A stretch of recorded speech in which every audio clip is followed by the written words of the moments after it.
ہاں یہ سنت طریقہ ہو یا نوافل پڑھیں، یہ تو تراویح کیوں کہتے ہیں؟ ڈاکٹر رانجھا صاحب اس نام نے نا اتنا مسلمانوں میں انتشار پیدا کر دیا کہ بعد میں یہ نام گڑھا گیا صدیوں بعد، نہ اللہ کے رسول نے یہ لفظ بولا نہ صحابہ نے بولا، بعد میں یہ نام بول دیا گیا صلاۃ التراویح، تراویح کی نماز۔ لوگ شبہ میں پڑ گئے کہ یہ شاید کوئی الگ نماز ہے۔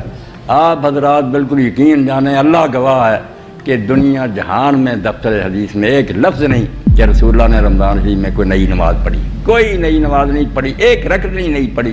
وہی نماز تہجد جو آپ کی عادت تھی وہی پڑھتے تھے، وہی 11 رکھتے تھے، لمبا پڑھتے تھے، ان کو خوبصورت بنا کر پڑھتے تھے۔ اور یہی حضرت عمر رضی نے حکم دیا جب انہوں نے 2 قاری مقرر کیے۔ پہلے انتشار تھا کہ لوگ اکیلے اکیلے پڑھتے یا 2 3 مل کر کئی جماعتیں الگ الگ کرتے۔ انہوں نے کہا یار اگر اس وقت ہی تم نے پڑھنی ہے تو بہتر ہے کہ میں تمہیں ایک امام پر اکٹھا کروں۔ پھر ایک دن آئے جماعت ہو رہی، آپ نہیں شامل ہوتے تھے، نہ حضرت علی ہوئے نہ عثمان ہو، کبھی اس جماعت میں شامل نہیں ہو، اور اعلان بھی فرمایا کہ اس سے بہتر ہے کہ آخری حصے رات میں پڑھیں۔ حضرت عمر نے ساتھ ہی فرمایا کہ اصل وقت تو وہ ہے، مگر اگر تم پڑھتے ہو تو چلو پڑھ لو۔ تو یہ بعد میں پھر جب نام تراویح ہو گیا نا تو لوگوں نے 2 نمازیں پھر بنا لی، تہجد الگ ہے، تراویح الگ ہے۔ آپ نے کبھی ایسا نہیں کیا کہ اگر یہ نماز پڑھ لی ہے 11 رکھتے ہیں تو پھر پچھلے حصے میں پڑھی ہو۔ اب بھی آپ مسئلہ یاد رکھیں کہ جب 4 فرض اور 2 سنت پڑھ لیتا نا آدمی، اب جو نماز شروع ہوتی ہے نا، بے شک آپ بطری پڑھتے ہیں، یہ عشاء کا حصہ نہیں ہے، یہ قیام اللیل رات کی نماز کا حصہ تہجد کا، جو آسانی کے لیے ہمیں اجازت مل گئی ہے کہ جو اٹھ 11 رکھتے ہیں بھی اگر کوئی شخص محسوس کرے کہ میں نہیں اٹھ سکتا پچھلے عشاء کے ساتھ ہی پڑھ لے، تہجد ہو جائے گی۔ وہ 11 رکعتوں کا حق ادا ہو گیا، تھوڑی پڑھ لے تب بھی ٹھیک ہے۔ تو اصل میں نماز جو ہے نا قیام اللیل، قیام رمضان ایک ہی ہے، تہجد کوئی الگ نماز نہیں۔ مگر جب شروع کر لی بعد میں لوگوں نے، حضرت عمر نے نہیں کہا 11 ہی تھی، مگر لوگ بعد میں یہ سوچ کر اپنے طور پر انہوں نے یہ اتحاد کیا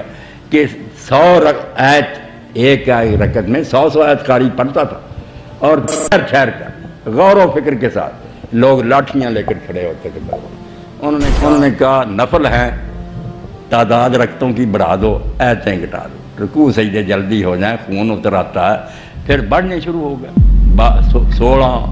20 24 28 32 36، مدینہ شریف کی مسجد میں پھر 36 اور 3 وتر، یہ ہوتے رہے بہت مدت۔ امام مالک رحمۃ اللہ علیہ نے جب وہ سنبھالی، انہوں نے کہا یہ تو یزید کے زمانہ سے پہلے سے آ رہا ہے، مسجد نبوی 39 ہو رہی تھی تو نفل سمجھ کر لوگ پڑھتے، کوئی حرج نہیں۔ اب انہوں نے یہ شروع کیا کہ 4 رکعتیں جب پڑھتے تھے نا، اس کے بعد بیٹھنا شروع کیا، اس کو عربی میں کہتے ہیں ترویحہ، راحت کرنا، ذرا آرام کر لینا، لیٹ لے،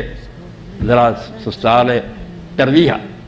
4 رکعتوں کے بعد۔ مگر وہ عرصہ اتنا ہی تھا، اب بھی کتابوں میں لکھا عمل نہیں کرتے، ایک بات گلے میں پڑ گئی ہے نبھا نہیں سکتی، کہ لکھا تو یہ ہے کہ ترویحہ اتنا لمبا کرو جتنی دیر میں 4 رکعتیں پڑھی، جتنا ٹائم 4 رکعتوں پر لگا نا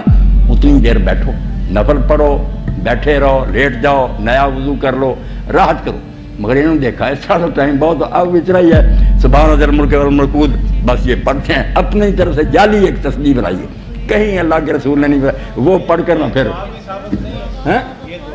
نہ سبحان اللہ، بہت اچھا کیا ڈاکٹر صاحب، کوئی دعا نہیں صاحب، سیدھا آپ آرام اکٹھی 11 پڑھتے تھے، یہ درمیان میں 4 رکعتوں کے بعد تھک کر آرام کرنے لگے،